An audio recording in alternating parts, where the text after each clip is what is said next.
What's up, everybody? I am Brandon Lundberg with Football Scout 365, and the NFL regular season is over. The NFL playoffs are right in front of us. And to start things off, post NFL regular season, I love to do my first mock draft 1.0. The heaviest debate so far is what the Chicago Bears are going to do with that number 1 overall draft pick. Are they going to move on from Justin Fields and just draft a quarterback with that top pick? And if they do draft a quarterback, which quarterback should go number 1 overall to the Chicago Bears if they decide to move on from Justin Fields or whatever the decision may be? Now, if you are the Chicago Bears and you are going to reset at the quarterback position, which that's what the overwhelming odds say that the Chicago Bears should actually do, does that mean that you just completely move away from Justin Fields, or could you potentially exercise his 5th-year option, retain him, and still draft a quarterback? Now, there is a solid argument to retain Justin Fields if the Chicago Bears decide to keep Matt Eberflus as the head coach, and even more so if they're going to retain offensive coordinator Luke Getsy, which I don't see any way on God's green earth why you would do that. In my opinion, you have to move on from this coaching staff entirely if you are going to reset at the quarterback position. The Bears, they should not give it another go with a staff that failed to maximize Justin Fields' talent. The game against the Green Bay Packers to end the regular season is a great example why you should not continue to move forward with this staff, or at least with Luke Getsy as your offensive coordinator. If you're going to keep Matt Eberflus, okay, I can see an argument for that. You have to get rid of this offensive coordinator. You have to reset that as well if you're going to move on from Justin Fields. Now, my personal strategy for the Chicago Bears, if I were the GM of the Bears, I would roll the dice. I am firing Luke Getsy. That's not really a roll of the dice. That's probably the first decision I would make. I wouldn't really need to think about. Then I'm going to exercise Justin Fields' 5th-year option, and then I'm going to trade back in the 2024 NFL Draft. I would not trade out of the top 10. I would trade back with, say, the Atlanta Falcons so that I can still potentially snag Michael Penix Jr. or Jaden Daniels. And then I would ask for 2 additional first-round picks from whoever I'm trading with in the top 10. And I'm using the Atlanta Falcons as an example because in my mock draft 1.0, which you can check out at footballscout365.com, where I pick for the first 18 teams, all of the non-playoff teams, by the way. I use the Chicago Bears trading back with the Atlanta Falcons and the Atlanta Falcons trading up with the Chicago Bears. And the Falcons actually draft Caleb Williams, number 1 overall.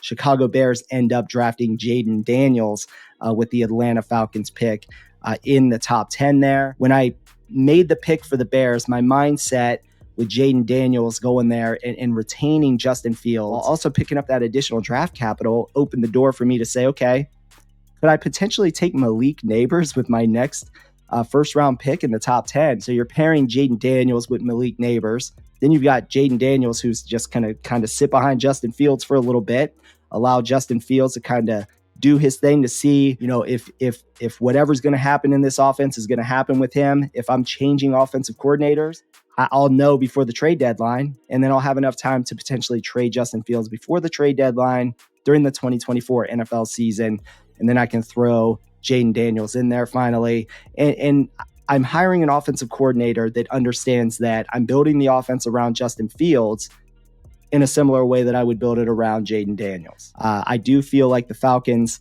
are a great team, or at least a great trade partner potentially, whether it is for the services of Justin Fields or if they want to trade up to the number 1 overall pick. Bears roll the dice, keep Justin Fields, draft another quarterback, and go that route. Now, again, in the comments section, let me know how you feel about the Bears draft strategy, potentially keeping Justin Fields, trading back with the Atlanta Falcons. Also, again, I want to remind you, go check out the website, footballscout365.com. I just threw up a mock draft 1.0. First 18 picks for all non-playoff teams are up there.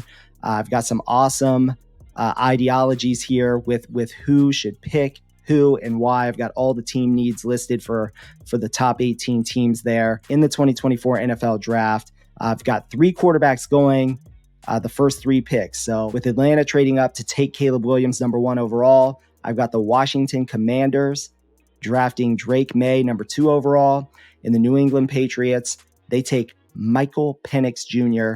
number 3 overall. I know the consensus out there keeps saying it's going to be Jayden Daniels, and it very well might be. But I do think Michael Penix Jr. is just one of those guys you can plug and play.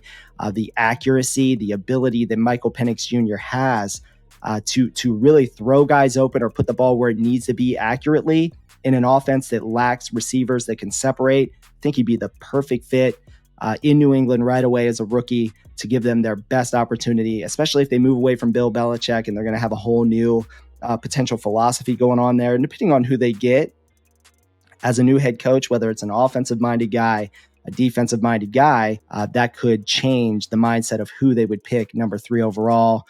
But just based on their current roster construction right now, as I see fit, Michael Penix Jr. would be an awesome addition to the New England Patriots with the number 3 overall pick. Now, as for the Arizona Cardinals, with the 4th overall pick in the draft, I've got Marvin Harrison Jr. We're going to pair him up with Kyler Murray. Obviously, this is a popular pick here with the number 4 overall pick, and it makes a lot of sense for the Arizona Cardinals. I've got Brock Bowers going to the Los Angeles Chargers, another sort of consensus pick out there in the draft industry. The New York Giants, they're going to pick up a wide receiver, Rome Odunze.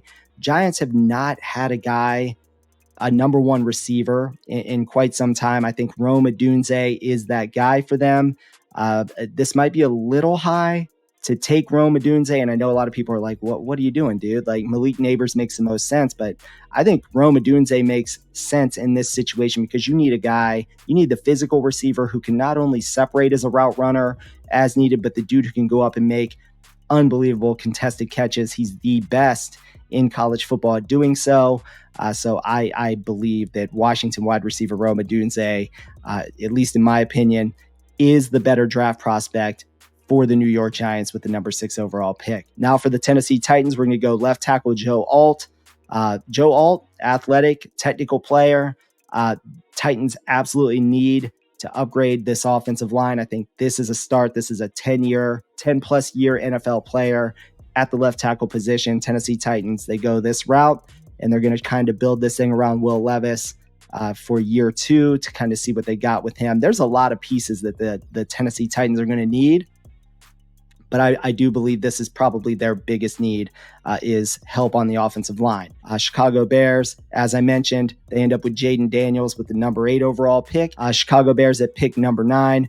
We're going to go with Malik Nabers. As I said, we pair him up with Jayden Daniels for the combo of the future, the Joe Burrow, Jamar Chase combo of the future. And at pick 10 to close this thing out, because I'm only doing the top 10 picks here. If you want to see the full 18, go to the website, footballscout365.com to check it out. But the New York Jets, with the 10th pick, will pick Olu Fashanu, the offensive tackle from Penn State. They obviously need help on that offensive line.